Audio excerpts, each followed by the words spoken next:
Static on an old cathode ray television looks like meaningless electronic noise. Yet roughly 1% of those flickering gray dots comes from radiation emitted 13.8 billion years ago.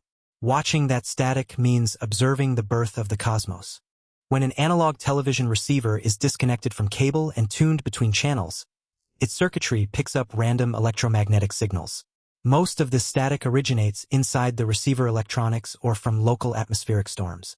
A tiny, constant fraction of that interference comes from far beyond Earth. This faint signal is the cosmic microwave background, the oldest light in existence, which fills every cubic centimeter of the observable universe with ancient photons. These ancient particles hit home television antennas continuously every single second. The thermal temperature of this radiation sits at approximately 2.725 Kelvin, holding steady just barely above absolute zero across the whole sky. Popular science retellings often claim that all television static comes from the Big Bang, but that is a persistent myth. Over 98% of the television noise comes from internal receiver circuitry and local radio frequency pollution. Only roughly 1% is primordial. Isolating that remaining 1% required precision microwave engineering and an accidental scientific discovery. In 1964, two radio astronomers in New Jersey stumbled onto the signal while attempting to calibrate a giant antenna. They were working for Bell Telephone Laboratories on early satellite communications projects. They had no intention of proving how the universe began, nor were they actively searching for the radiation predicted decades earlier. They simply wanted to remove a stubborn, low-frequency hum from a massive horn-shaped reflector. Their meticulous effort to eliminate that background noise inadvertently solved the ultimate cosmological debate of the 20th century. During the late 1940s, theoretical astrophysicists were locked in a fierce debate over how the universe formed. Fred Hoyle championed the popular steady-state model, arguing that space was eternal, infinite, and continuously creating new matter. Theoretical physicist George Gamow proposed a radical alternative alongside his colleagues Ralph Alpher and Robert Herman in 1948. They argued that if the universe expanded from an initial explosion, intense radiation must still linger today. Their mathematical models showed that radiation from the early universe would stretch as space expanded over billions of years. By the modern era, that primordial light would cool into faint radio waves surrounding the Earth. Alpher and Herman calculated that this remnant background radiation would correspond to a cold temperature of roughly 5 Kelvin. However, the broader scientific community largely ignored their theoretical calculations for more than a decade. Radio telescopes during the 1950s lacked the extreme electronic sensitivity needed to detect such a faint background signal. Without physical proof, the Big Bang model remained a speculative hypothesis rather than an established scientific truth. Frustrated by the lack of experimental interest, Alpher left academic research to join General Electric, while Gamow shifted his focus to genetic biology, leaving their cosmic temperature prediction largely forgotten in published literature. By 1964, astrophysicist Robert Dicke at Princeton University independently re-derived the theory. He realized that emerging cryogenic microwave receivers could finally detect the cold relic radiation left behind by the cosmic birth. Dicke assembled a research team including James Peebles, David Wilkinson, and Peter Roll to build a custom radiometer on top of Gamow Hall at Princeton, completely unaware that engineers nearby had already recorded the signal. On Crawford Hill in Holmdel, New Jersey, Bell Telephone Laboratories had constructed a massive 15-foot horn reflector antenna. Built in 1959, it was originally designed to bounce radio signals off NASA Echo balloon satellites. Radio astronomers Arno Penzias and Robert Wilson gained access to the Holmdel Horn in 1963. They planned to use its extraordinary sensitivity to map faint radio waves originating from the outer halo of the Milky Way. Before mapping galactic emissions, Penzias and Wilson needed to calibrate their receiver at a wavelength of 7.35 centimeters.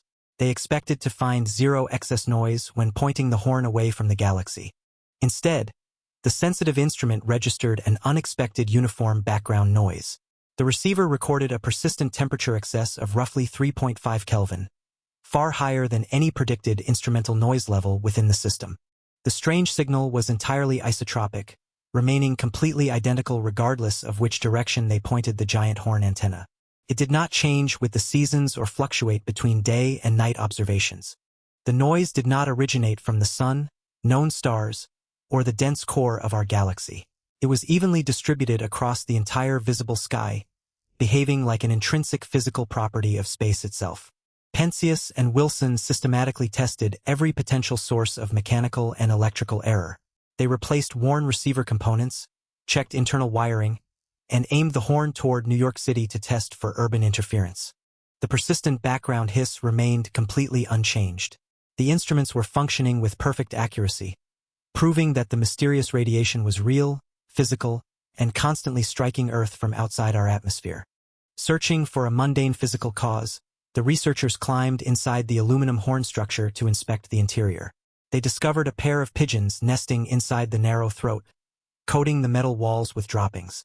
Penzias and Wilson trapped the pigeons, mailed them to an avian keeper, and scraped away what Penzias described as white dielectric material. They thoroughly scrubbed the inner aluminum surfaces to remove all biological debris. The displaced pigeons quickly flew straight back to the horn, forcing the scientists to take lethal measures to keep the antenna clean. Yet even with the birds gone, the 3.5 Kelvin hiss persisted.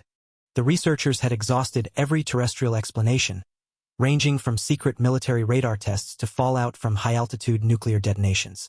In early 1965, Penzias placed a call to astrophysicist Bernard Burke at MIT.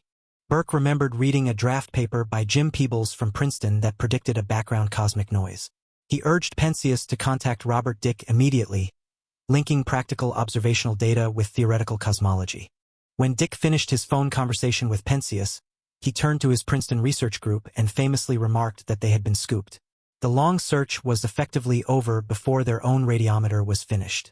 The two scientific teams agreed to publish their findings simultaneously in the July 1965 issue of the Astrophysical journal. Penzias and Wilson described the measurements, while Dicke's group provided the cosmological interpretation. Their joint publication confirmed that the persistent hiss was indeed the cosmic microwave background radiation. The accidental discovery transformed cosmology from theoretical speculation into an exact observational science practically overnight. The discovery of the cosmic microwave background provided decisive evidence favoring the Big Bang theory over the steady-state model.